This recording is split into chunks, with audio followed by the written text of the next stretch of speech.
ಅಧಿಕಾರಿ ಸಾವನ್ನಪ್ಪಿದ್ದಾರೆ. ಅವರ ಕುಟುಂಬಕ್ಕೆ ಸಾಂತ್ವನ ಹೇಳಕ್ಕೆ ಹೋಗಿದ್ದೆ ನಾನು.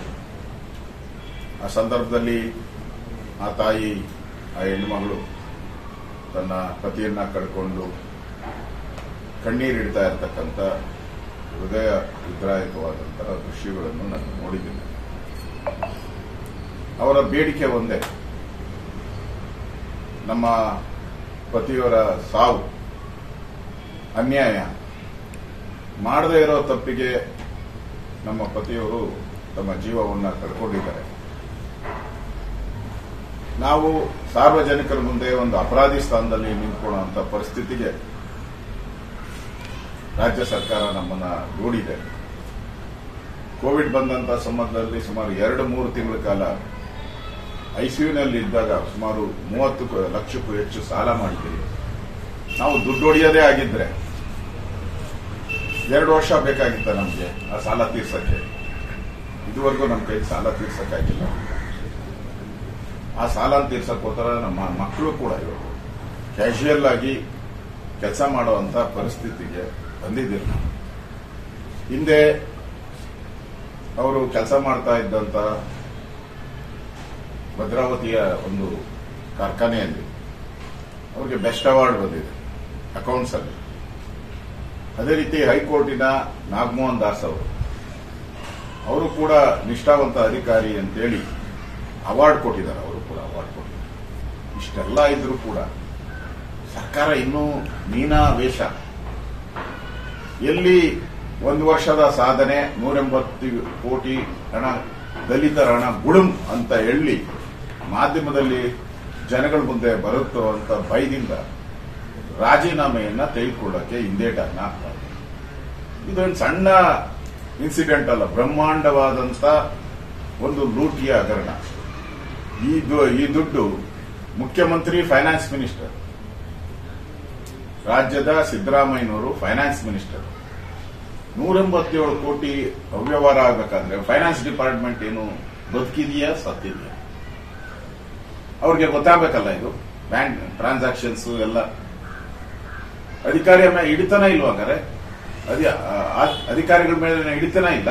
ಯಾವ ಖಾತೆಗೆ ಬೇಕಾದರೂ ಎಲ್ಲಿಗೆ ಬೇಕಾದರೂ ಟ್ರಾನ್ಸ್ಫರ್ ಮಾಡಬಹುದು ಅಂತ ಏನಾನ ಆದೇಶ ಕೊಟ್ಟಿದ್ದಾರೆ, ಮೌಖಿಕ ಆದೇಶ.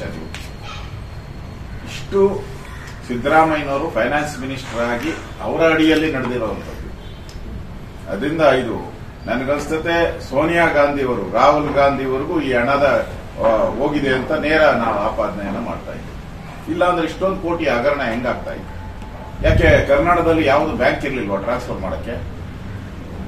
ಕರ್ನಾಟಕದ ಐಟಿ ಕಂಪನಿಗಳು ನಿಮ್ಮ ಬೇನಾಮಿ ಹಣವನ್ನ ಟ್ರಾನ್ಸ್ಫರ್ ಮಾಡಕ್ಕೆ ಯಾರು ಒಪ್ಪಿಲ್ವಾ ನಿಮಗೆ? ಆಂಧ್ರದ ಜುಬ್ಲಿ ಹಿಲ್ಸ್ ಅದು ಫೇಮಸ್. ಅದು ಆ ಬಡಾವಣೆನೇ ಫೇಮಸ್. ಜುಬ್ಲಿ ಹಿಲ್ಸ್ ಅಂದ್ರೆ ಎಲ್ಲ ಬಹಳ ದೊಡ್ಡ ದೊಡ್ಡ ವ್ಯಕ್ತಿಗಳು ಇರೋದು, ಮಹಾನ್ ವ್ಯಕ್ತಿಗಳು. ಅಂತ ಬ್ಯಾಂಕ್ಗೆ ಟ್ರಾನ್ಸ್ಫರ್ ಮಾಡಿ ಇವತ್ತು 9 ಆ ತರದ ಒಂದು ಐಟಿ ಕಂಪನಿಗಳು, 9 ಐಟಿ ಕಂಪನಿಗಳು.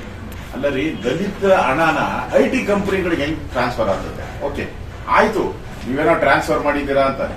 ದಲಿತರ ಹಣನ ಅದು ಕೊಡಕ್ಕೆ ಏನ್ ಕಿಟ್ಟಿದ್ದು? ದಲಿತರು ವಿದ್ಯಾರ್ಥಿಗಳಿಗೆ ಸಹಾಯ ಮಾಡೋಕ್ಕೋಸ್ಕರ, ದಲಿತರು ವ್ಯಾಪಾರ ಮಾಡಿದ್ರೆ ಅವರಿಗೆ ಹಣ ಕೊಡಬೇಕು, ದಲಿತರ ಮನೆ ಕಟ್ಟೋದಕ್ಕೋಸ್ಕರ ಶ್ರೇಯಾಭಿವೃದ್ಧಿಗೋಸ್ಕರ ಇಟ್ಟಿದ್ದು, ಅವರ ಶ್ರೇಯಸ್ಗೋಸ್ಕರ ಇಟ್ಟಿದ್ದು ಎಸ್ಟಿಗಳು. ಇಂಥ ಹಣವನ್ನೇ ಲೂಟಿ ಹೊಡಿತೀರಾ ನೀವು ಕಾಂಗ್ರೆಸ್ ಅವರು ಅಂದ್ರೆ ಇನ್ನೆಷ್ಟು ಚಂಡಾಳರು ಇರ್ಬೇಕು, ಎಷ್ಟು ಚಂಡಾಳರು. ಮುಖ್ಯಮಂತ್ರಿಗಳು ಯಾರು ಮುಖ್ಯಮಂತ್ರಿ ಅಂತ ನಮ್ಗೆ ಅರ್ಥನೇ ಆಗ್ತಾ ಇಲ್ಲ. ನಮ್ಮ ರಾಜ್ಯದಲ್ಲಿ 2 ಮುಖ್ಯಮಂತ್ರಿಗಳಿದ್ದಾರೆ, ಒಬ್ಬರು ಸೂಪರ್ ಸಿಎಂ ಬೇರೆ ಇದ್ದಾರೆ. ಅದಕ್ಕೆ ಇವರಿಬ್ಬರು ಗೊಂದಲ. ಈ ಸಿಎಂ ಸೂಪರ್ ಸಿಎಂ ಗೊಂದಲದಲ್ಲಿ ರಾಜ್ಯದ ಜನ ಬಡವಾಗ್ತಾ ಇದ್ರೆ, ಇಡೀ ರಾಜ್ಯದಲ್ಲಿ ಈ ತರ ಲೂಟಿ ನಡೀತಾ ಇದೆ. ನಿಷ್ಠಾವಂತ ಅಧಿಕಾರಿಗಳಿಗೆ ಸಾವಿನ ಭಾಗ್ಯವನ್ನ ಕೊಟ್ಟಂತ ಸರ್ಕಾರ ಇದೆ. ಯಾರು ನಿಷ್ಠೆಯಿಂದ ಕೆಲಸ ಮಾಡ್ತಾರೋ ಅವ್ರ ಸಾವು. ಹಿಂದೆ ಸಿದ್ದರಾಮಯ್ಯನವರು ಅಧಿಕಾರದಲ್ಲಿ ಇದ್ದಾಗೂ ಕೂಡ ಡಿ.ಕೆ. ರವಿ ಅಂತ ನಿಷ್ಠಾವಂತ ಅಧಿಕಾರಿಯ ಸಾವಾಯ್ತು, ಅವರು ನೇಣಾಕೊಂಡ್ರು. ಗುಲ್ಬರ್ಗಿಯಲ್ಲಿ ಒಬ್ಬ ಸಬ್ ಇನ್ಸ್ಪೆಕ್ಟರ್ ಅವ್ರದ್ದು ಕೂಡ ಹತ್ಯೆ ಆಯಿತು. ಸಿದ್ದರಾಮಯ್ಯನವ್ರ ಸರ್ಕಾರ ಬಂದ್ರೆ ಯಾರ್ಯಾರು ಲೂಟಿ ಮಾಡ್ತಾರೋ ಅವ್ರನ್ನ ತಡೆದ್ರೆ ಅವ್ರಿಗೆಲ್ಲ ಇಲ್ಲ ರಿಟೈರ್ಡ್ ಆಗಬೇಕು, ಇಲ್ಲ ನೇಣಿಗೆ ಶರಣಾಗಬೇಕು. ಇದು ಸಿದ್ದರಾಮಯ್ಯನವರ ಆಡಳಿತದ ಶೈಲಿ. ಈ ಕಿಕ್ ಬ್ಯಾಕ್ ಹಣ ಡೆಲ್ಲಿವರೆಗೂ ಮುಟ್ಟಿದೆ. ಮುಂದೆ ಇದು ಕಾಂಗ್ರೆಸ್ಸಿನ ಡೆಲ್ಲಿ ನಾಯಕರ ತಲೆದಂಡನೂ ಕೂಡ ಆಗ್ತದೆ. ಕನ್ನಡಿಗರ ಮೆಚ್ಚಿನ ನಿಮ್ಮ ನ್ಯೂಸ್ 18 ಕನ್ನಡ ಈಗ ವಾಟ್ಸ್ಆಪ್ನಲ್ಲಿಯೂ ಲಭ್ಯ.